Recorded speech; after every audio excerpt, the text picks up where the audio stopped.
We create jobs and make entrepreneurial dreams come true. ACE, a nonprofit community lender, specializes in small business loans coupled with business advisory services. ACE has loaned more than $39 million, helped over 725 business owners fulfill their dreams, and ACE has helped its clients create or retain more than 6,200 jobs. These are the stories of those businesses we've helped reach success and claim their American dream. Welcome to Ace's Best Stories. I'm your host, Eric Holtzclaw. Ace's Best Stories focuses on the entrepreneurial journey. What does it take to successfully start, manage, grow, and exit a business? Today, we're talking with Louise. She is the founder of Lotus Moon Skincare and Plain Jane Beauty. And I may be outside my depth a little bit today as we go through the product line. I'm going to learn a lot. Yes. I like those. I like those. So tell us a little bit about the products. All right. Well, thank you for having me. Oh, thank you for coming. Lotus Moon Skincare is a natural and organic skincare line, and it addresses a variety of skin types. You're dry, you're oily, acneic, anti-aging, except we call it joyful aging. We don't like to do anti-anything. We want to be in joy as we age. Got it. Well, you can't really anti-age, regrettably. Right, right. Yeah. But the word anti is so negative that, right. Yeah.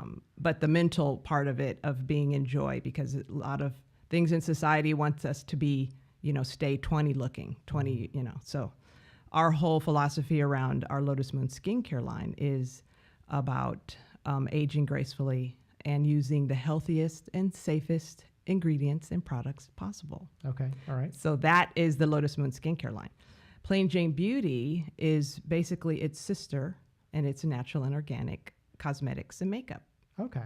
Oh, okay. So one's about skincare and taking care of the skin. The other's about the makeup. Okay. Right, because so what happens is you spend all this money on your skincare, and then you use pore clogging or toxic makeup, right. And then you kind of defeat the purpose. So you want something clean, because makeup stays on your skin all day. Yeah, that makes a lot of sense. Yeah. It's kind of like cleaning your bathroom and then throwing dirt on top of it, right? You've Lysoled and you're like, and I'm going to put a potted plant in the sink or something. Yes. So talk to me about getting into this. So how did you get into this line of business? What did you do before you became, and I like your title, you said you're the Chief EcoBeauty Officer. Yes, so that's the CEO being very clever. Well, the journey started about 15 years ago. So I've been in the game a few years. Yeah. The first brand was Lotus Moon Skincare. So I started that. In my past life, I was a high school teacher and a college professor. Okay. So I've always been about education. So basically, you kind of have, okay, what am I going to do in my next life? And my spirit was very entrepreneurial anyway. I've had all kinds of small businesses. And so as I started to explore it, I thought, what am I passionate about? And it was about beauty, skin, my health. So I was always healthy, always physically active. I was an athlete. So in putting those two things together, I said, well, why don't I start a skincare line? Sure. That's a great idea. That's not hard. Not at all. We're going to talk a little bit about that. So as we kind of go through this process. Exactly. So were you ready to make a change? Is it just you had been teaching for a long time and you ready to do something else, or did you want to do this on the side? Right. That's a good question, because where did the transition come from, really? While I was teaching, and my kids were around high school age, at the time. And so that's why I got into teaching, so I could have all the holidays with them and raise them and be with them. So as they were aging, I was thinking, well, what am I going to do next? I don't need to be at home as much. So it was just kind of that fire to be in charge of myself and, be my boss. And that's kind of how I've been as a little girl. So I knew there was something I could do with that. So channel that energy. Exactly. So it kind of, drove me that way. And so what happened was my mother wanted me to create a product for her, because she had some surgical cosmetic surgery done. And so the doctors prescribed petroleum, which is gross. Yeah. I mean, put Vaseline on your cut. Right. So to heal your scar. So she wanted something natural. So I created the product, an oil based to help heal the scar. That was my first product. And all that started in the living room. And from there, I was like, okay. And so then I started getting requests for natural products for acne or, oily skin or blemishes and rosacea or, sensitive skin. So it just kind of grew from there, still out of the living room. And, but I still had a day job. Yeah.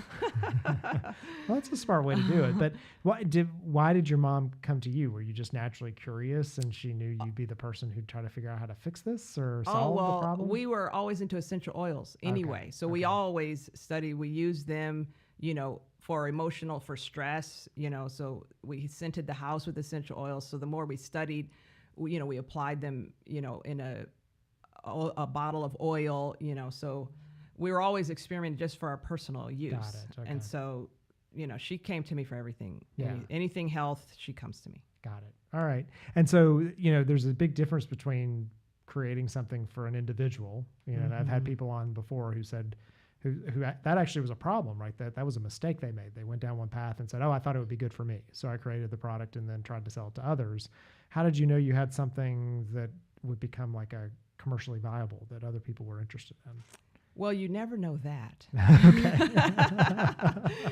You never know that. And this is 15 years ago when kind of websites were just, we would think that was 50 years ago, but 15 years is really yesterday. Yeah.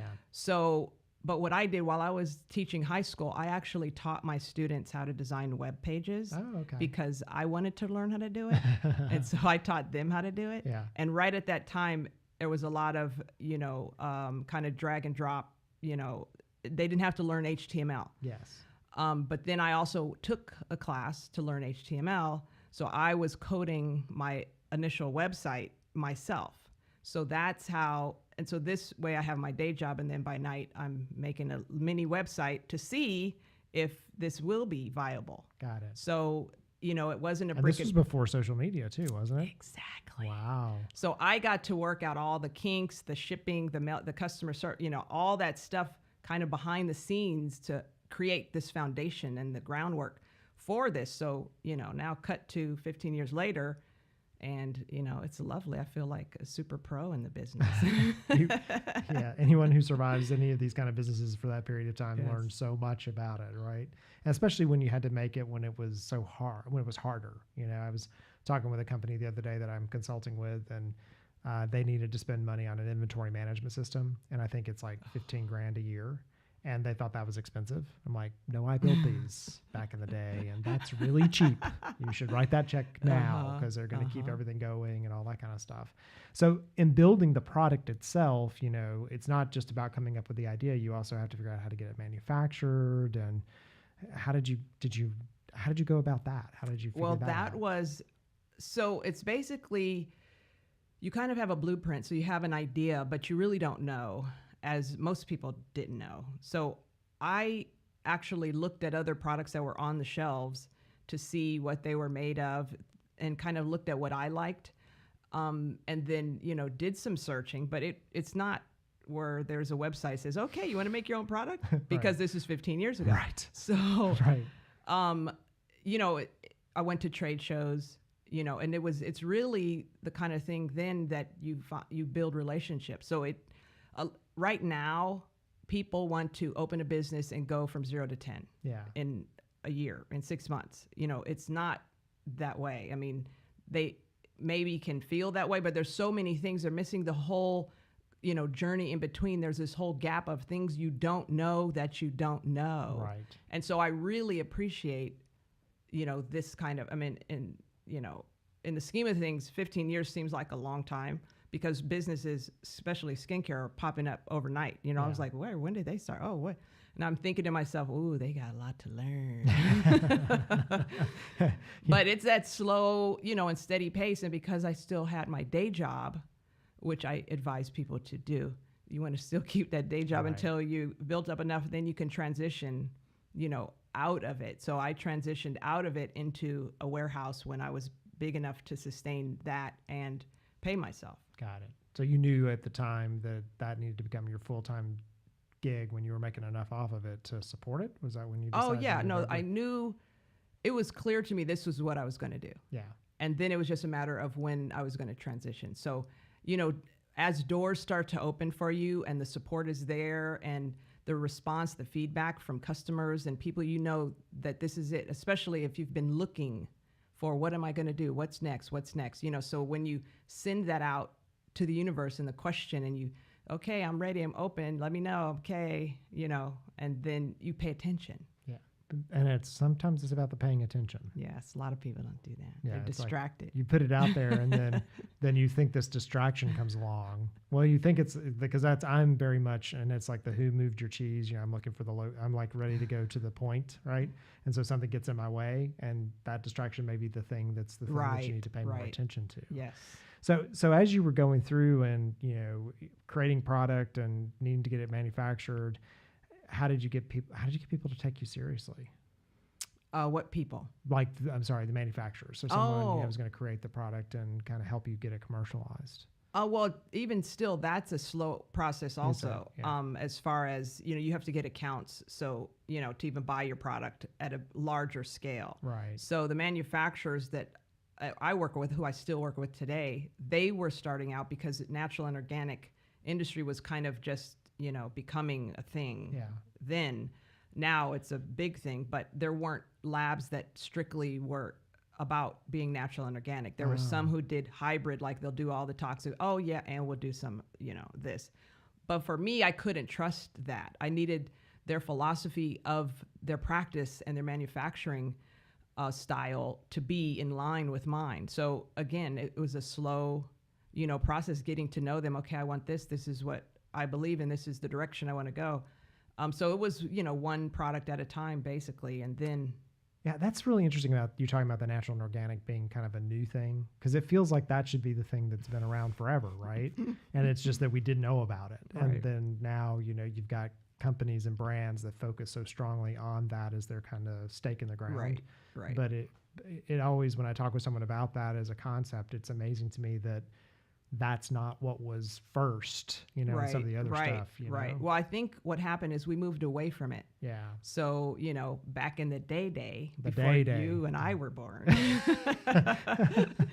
back in the day. Right. Yeah. Right. The Industrial Revolution. Yes, exactly. All that stuff. So prior to that, it was a lot more natural. But then, the quicker, the faster, the better, the cheaper, then you start to, get the junk in the products. And so then, it's kind of this renaissance of people becoming more educated and seeing the long-term effects with all the cancers and different diseases and skin issues. They're saying, okay, well, what am I slathering on my skin? Right. A lot more people are super aware of their health, their physical health. And so for us, people change their diet first and then they seek us out. So I don't spend a lot of time trying to convert somebody who's eating at McDonald's because they're not really going to. Right, they're not your focus, right? Exactly. Yeah, right. But once they change their food, then we can have a conversation. Then they're like, okay, I know I need to do this next. It's like, it's their own natural journey and a natural transition from your food. And that's what I noticed. Then it goes food, skincare, then makeup. Isn't that interesting that people don't relate the fact that they're putting this in their body to the fact that it shows up in their skin? I mean, you think you would get that, obvious. But the thing you're eating and whatever is certainly going to manifest itself somewhere. So right, but it tastes so good. It does. And it looks so pretty. All right. Well, with that, we're going to go to a commercial break. And when we get back, we're going to move over and talk a little bit more about the Plain Jane Beauty side. So we talked some about Lotus Moon, where you're headed, some of the things that you're working on now. So we're talking to Louise. She is the founder of Lotus Moon Skincare and Plain Jane Beauty. You're listening to Ace's Best Stories. I'm your host, Eric Holtzclaw. We'll be back in just a minute to continue our conversation.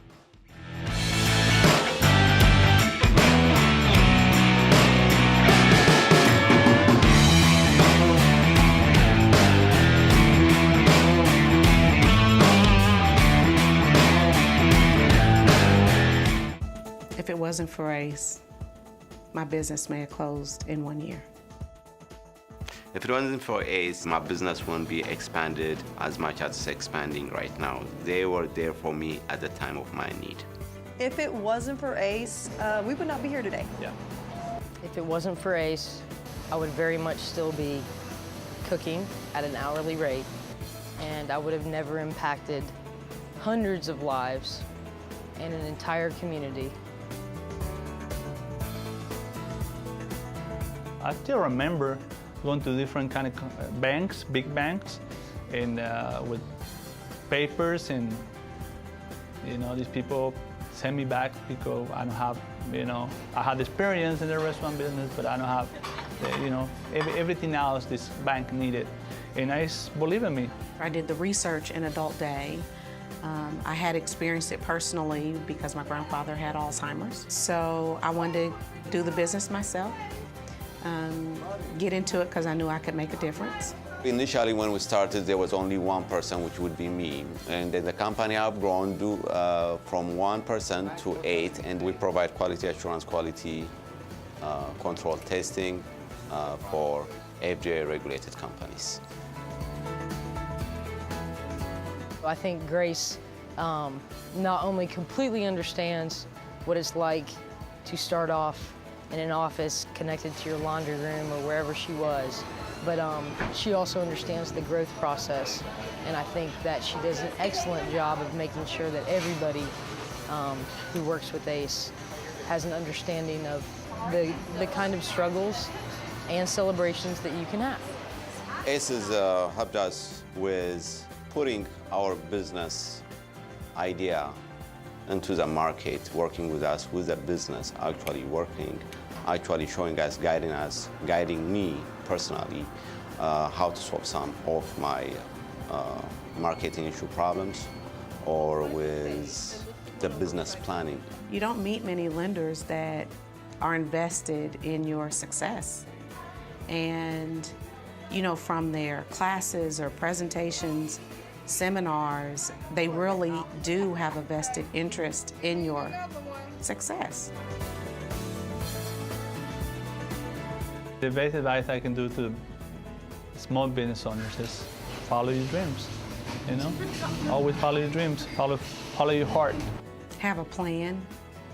Just because you have a passion for it doesn't mean that you can start a good business. Get ready for the ride of your life, and definitely make sure that you look out for fantastic resources like ACE. ACE is a way to go. You're just the best. They really are.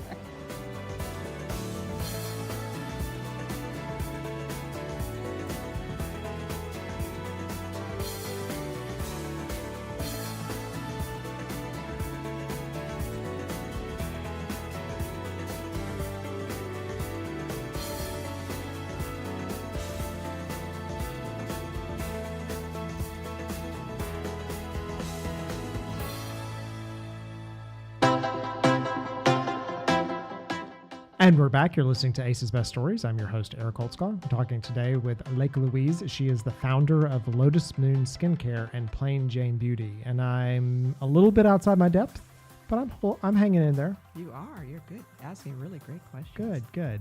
So as we talked in the first segment about Lotus Moon Skincare, give me a little bit about some of maybe the products that fall underneath that line. So what are some of the things that I might find if I look at that product set? Well, since I mentioned the very first product that I created, which was called Skin Reach-In, that one is actually used in doctor's offices as well. Okay.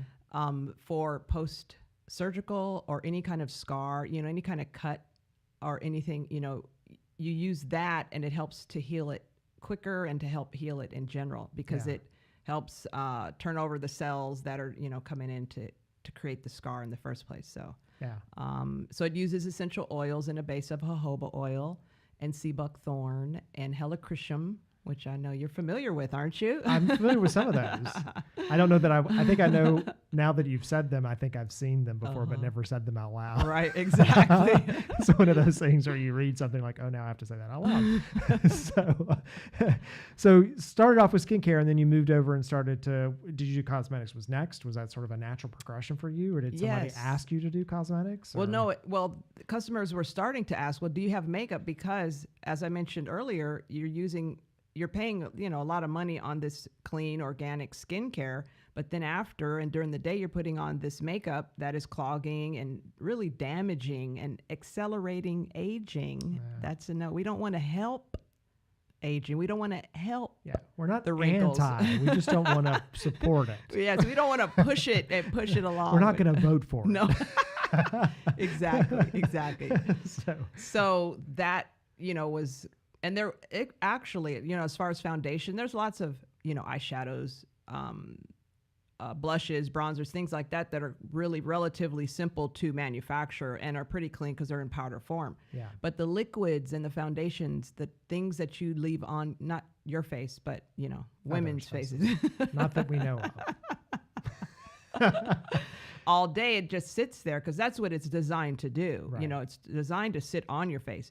So if it's, you know, a toxic chemical dump, that's no bueno. Right. And so, and then what'll happen is you'll get a breakout or, you know, something, discoloration on your skin, and then you have to apply even more concealer, corrector, cover up on the skin to cover that up. And then you're just, you know, in a never ending cycle of damaging your skin. Yeah.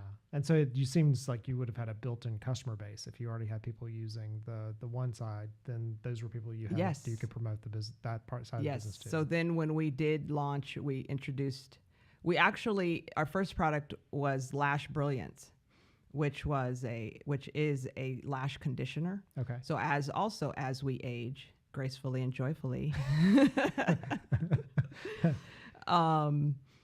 you know, things don't turn over and grow as quickly. So, you know, lashes are kind of one of the things that go, you know, the hair thins. And so this is a conditioner. It's basically a serum for your lashes. Okay. So that was our first one called Lash Brilliance, which I love that name. I came up with that myself. I like that.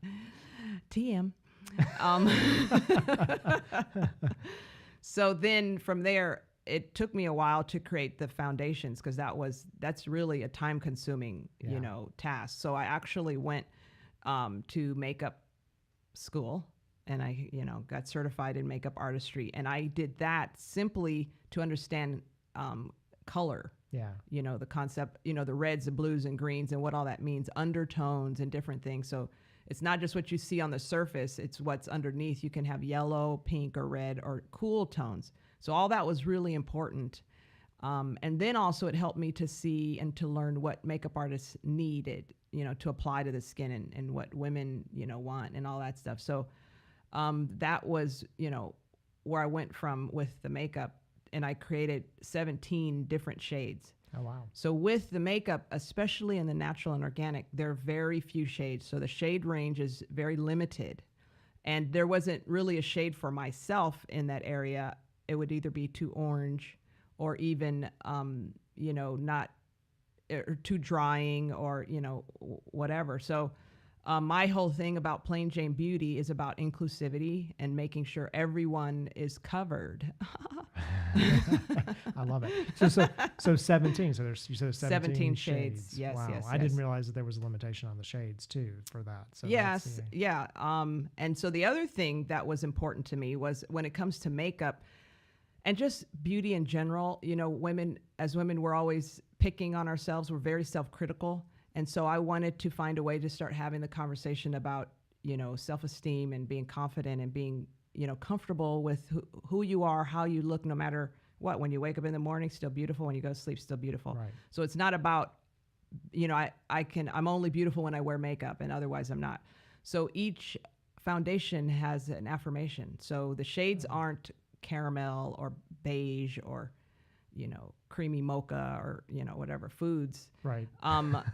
They're after, I am powerful, I am marvelous, I am joyful, I am radiant, you know, so 17 affirmations. So when I was applying makeup to a woman, I've said, oh, I think you are marvelous. She's like, oh, you just see their whole body language just shift and, you know, and they refer to their shades as those affirmations. And so that's really been kind of, you know, kind of my subversive way of, you know, having the conversation, right.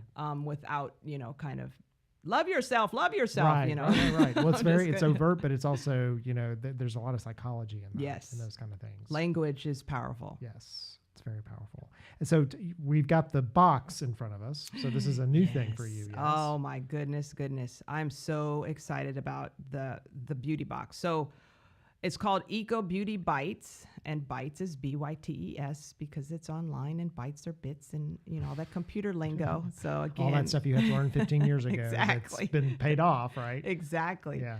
So with box subscriptions being all the rage, I think a few months ago, it's not an easy task to put together. So people are doing them, and it's a lot of work. Right. So I had it in the back of my mind, but I was like, do I need more work? But it occurred to me this is a great way to, for customers to try new products, because we're rolling out a ton of new products in 2018.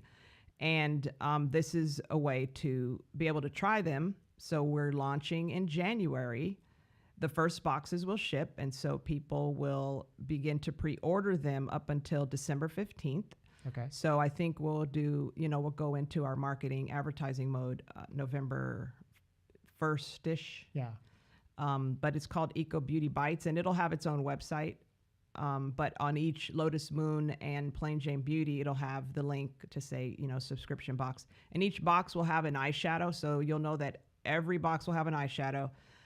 The box will be valued at $120 or more, and will be $59. And everything that you see out in front, you get full sizes. Our new compacts, all of this that you see here is not even on the website. So that's all new packaging right there for Plain Jane Beauty and for Lotus Moon. New labels, new design. So we're very excited to be debuting it here. Very nice. Very nice. And I have a question about the box. So is the box, so I think I shared this with you before the show. I do a couple of them, and there's some that I call surprise boxes, right? So they show up and I don't know I know what the general category is going to be, but I don't know what's going to be in it. And then I have some that I know what's coming because I'm the one who selected it, right? So is this the first or the second, or a combination of the two? That's a very good question. So it is kind of a combination, because you'll get an eyeshadow, right? But it is going to be a surprise, and it'll be more skincare focused, but it'll always have some makeup in there. And also, each month will be curated by an esthetician that carries the Lotus Moon line in their practice. So that'll be, a great way to let customers know in their area who gives facials that are natural and organic, and also to help promote the esthetician. So it's really, kind of a win-win in cross-marketing in that way. Yeah, and that's really smart. A lot of people don't think about that concept of cross-promotion. So how do I work with other people who are parallel to making my industry work, and let you advertise them and them advertise you, and it's a good way to show kind of the symbiosis between the relationship. And so what'll happen is, once the boxes ship, the esthetician has already made the video of what's in the box. Okay. So then, nice. so then we'll release that to the customer base who purchased the box, and they'll explain how to use and why it's their favorite product, and different information that way. Yeah, I love box concepts for product lines and categories that can be confusing. Like going and buying wine or things like that, where you're like, I have no idea the label's pretty. Right. Like, right. That's how I pick wine. Me too, most of the time. So, but I appreciate it when you can either have a service that sends things, or you get to go do the tastes or whatever. So this feels very similar to that, because I'm like, I'm not committing necessarily. I'm getting to try something out, and then it may become part of my staple of products. So now the challenge is, with skin type, with the products that we'll send for the skincare, but they can gift them to their friends. Yes. But it'll be, a good range. So it's going to target the joyful aging crowd. Yes. So, which is basically our demographic anyway. And and because we're rolling out a lot of new products, it'll be a great way for them to try them as well. Very nice. And so future, other than the box, so it sounds like you've got lots of products in mind, other things you're thinking about. Yeah, well, basically the products and just more product knowledge. So, videos showing how to apply makeup, and, really working professional women, that's not what they do. They don't focus on, applying a smoky eye and doing a whole, highlight and contour on their face every morning. And if they have children, they want a makeup routine that can, so they look put together, that takes 5 to 10 minutes, so we want to start rolling out those and just, taking kind of the confusion, the mystery out of, makeup application and, just show me how to do it. I do so much. It's like, oh my God. I know. Well, this world is such a world of, YouTube and things like that anyway. Yeah. So that's really smart because that's the first place you go to figure out what's next. Right. Well, and there seems to be not enough videos on basic stuff. Yeah, everything is like super. I don't have an hour to do that. So yeah, it sounds like we're doing some home improvement projects. If the video's longer than 2 minutes, I'm like, I shouldn't do the project. Like if the video takes longer than 2 minutes to tell me. Yes. But normally the first 5 is them explaining the tools or something. Like, just show me how to use the tool. Exactly. So that's our plan. EcoBeauty Bytes, in bite sizes. Bite sizes. Quick, very nice. and clean. Well, it's been a pleasure getting to hear about your story. Very nice. Thank You've done you. a very nice job. Thank you. Nice job. So we've been talking today with Louise. She is the founder of Lotus Moon Skincare and Plain Jane Beauty, and she has her box subscription coming out in January. So you should make sure you go look that up. Sounds like a good gift in time for Christmas. Yeah. For those of you who have the difficult to buy for, like I do. You've been listening to Ace's Best Stories. Every Tuesday at 9, we bring you another story of an entrepreneur or small business owner along their own journey as they start, manage, and grow their business. We'll see you next week.